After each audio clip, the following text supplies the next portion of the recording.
Salut tout le monde, j'espère que vous allez bien. Bienvenue dans une nouvelle vidéo consacrée pour les hacheurs. En fait, il s'agit d'un exercice pour un hacheur série. Donc, comme d'habitude, on va lire l'énoncé et essayer de répondre aux questions. Alors, on alimente un moteur à courant continu. Ça, c'est le schéma électrique. On a vu ceci dans une vidéo précédente. C'est le modèle électrique correspondant à un moteur à courant continu dont le schéma équivalent est donné ci-dessous. C'est ça le schéma équivalent à l'aide d'un hacheur. Ça, c'est un hacheur. Vous pouvez le trouver comme ça, comme vous pouvez le trouver tout simplement comme un interrupteur simple, car il joue le rôle d'un interrupteur. L'interrupteur électronique K et la diode D sont supposés parfaits. Alors, la période de hachage est T et le rapport cyclique, c'est alpha. On va voir où intervient le alpha. Et l'inductance L du bobinage de l'induit du moteur a une valeur suffisante pour que la forme du courant dans l'induit soit pratiquement continue. Alors, le hacheur est alimenté par une tension continue E qui est égale à 220 volts. On peut écrire les données là. E qui est 220 volts. Et la force électromotrice E' du moteur est liée à sa vitesse de rotation n par la relation E' est égale à 0,2 fois n. Normalement, le n, c'est par tour, en tour par minute.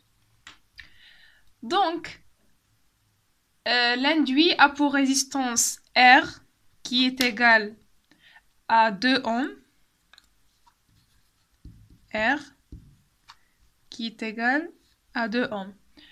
Alors, la première question, c'est l'étude de la tension U pour alpha est égal à 0,80. Ça veut dire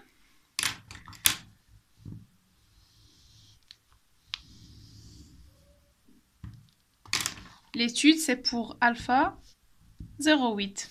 D'accord? Et la question dit représenter en justifiant l'allure de la tension U.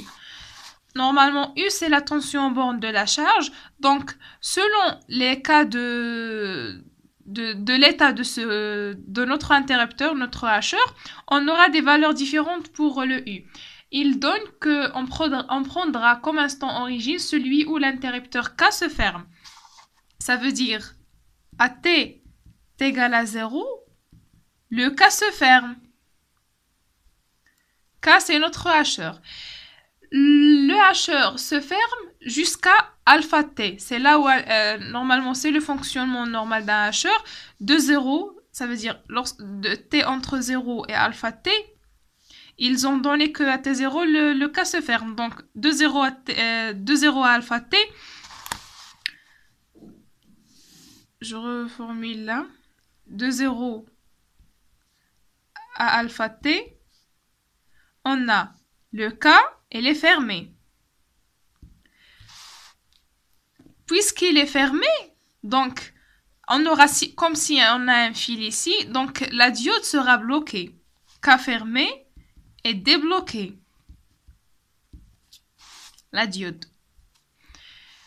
K fermé et débloqué, donc on aura comme une seule maille. Donc U, la tension aux bornes de la charge, c'est exactement E. Alors, U est égal à E. Car lorsque l'interrupteur sera passant, ça sera comme un fil. La tension à ces bornes, c'est 0. U, c'est la tension borne de notre charge, qui est E. Donc, U est égal à E. Après, de alpha T jusqu'à T, on a le K ouvert. Puisque le K ouvert, donc maintenant, c'est la diode qui sera passante. Dépassante. Et puisque la diode est passante, U, c'est la tension aux bornes de la diode dans ce cas, donc ça sera 0, puisqu'elle est passante. Alors, U est égal à 0. Donc, il suffit de tracer. Maintenant,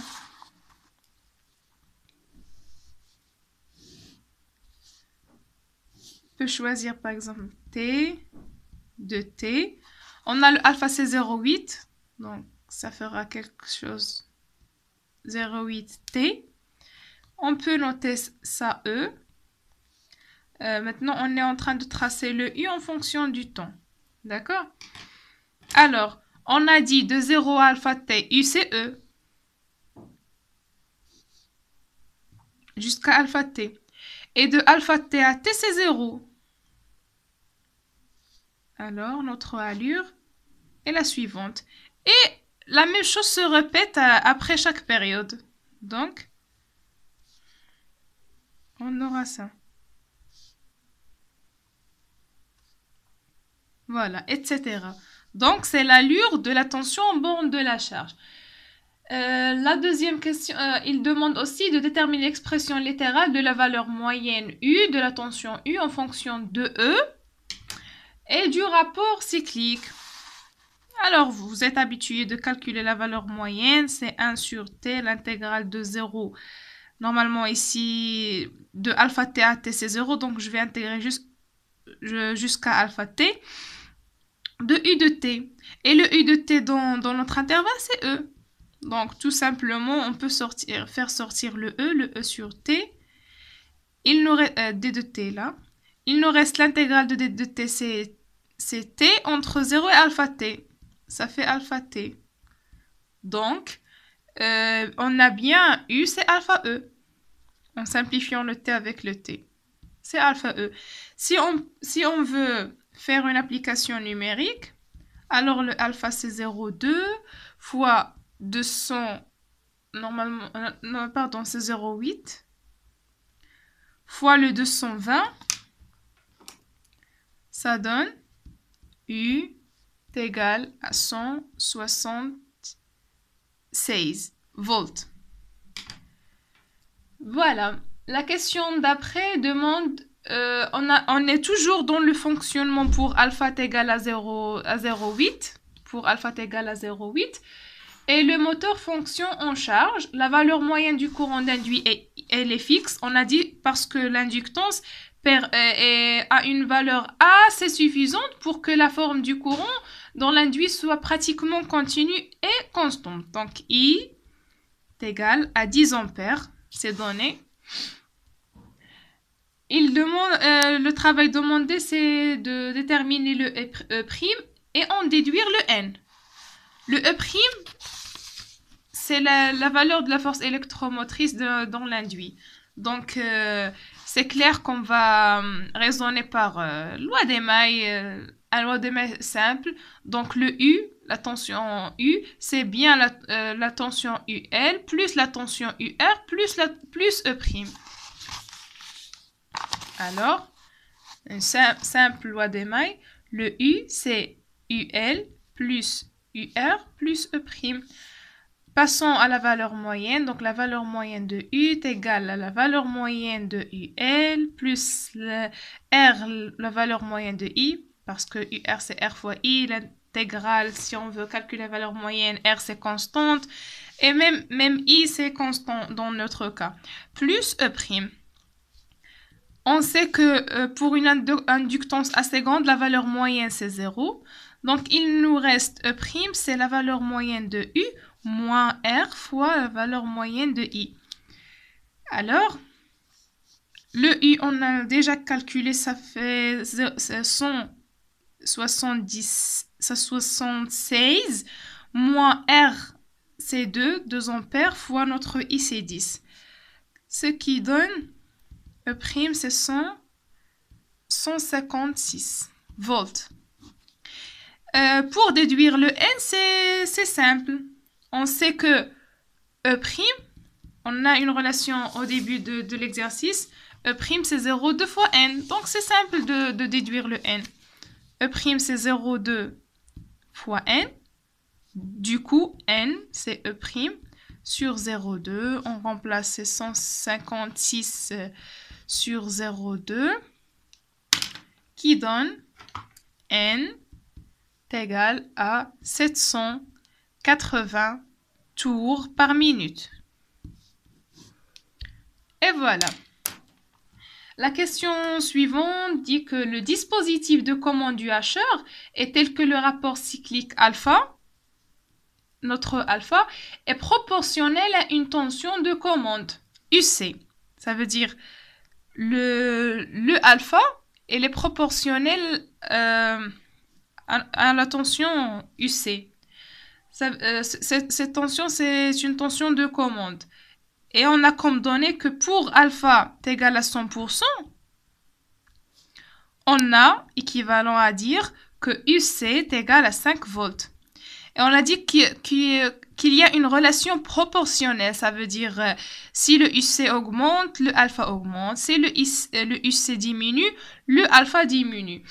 Alors, il demande de tracer la caractéristique U, c'est la valeur moyenne de la tension en borne de la charge, en fonction de UC. Ça veut dire U, c'est une fonction de UC.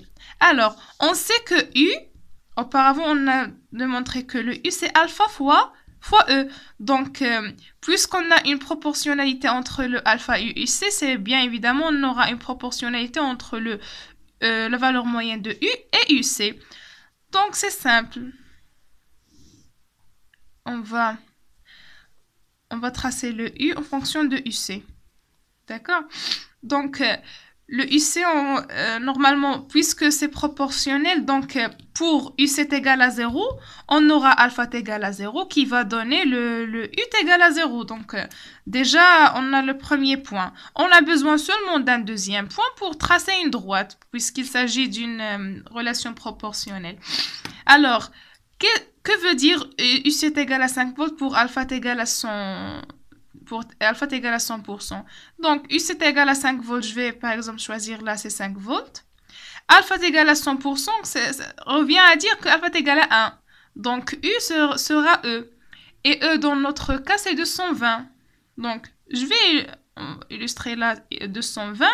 Donc, le point ayant pour coordonnées 5 volts et 220 vérifie bien la relation donnée.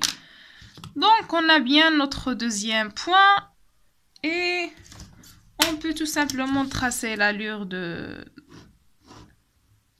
la valeur moyenne de U en fonction de UC. Vous pouvez remarquer que les hacheurs sont plus simples par rapport aux dresseurs. Il s'agit de simples lois à appliquer, loi d'émail, la relation de la tension moyenne, une intégration et un raisonnement simple. Donc, j'espère que c'était clair et à la vidéo prochaine.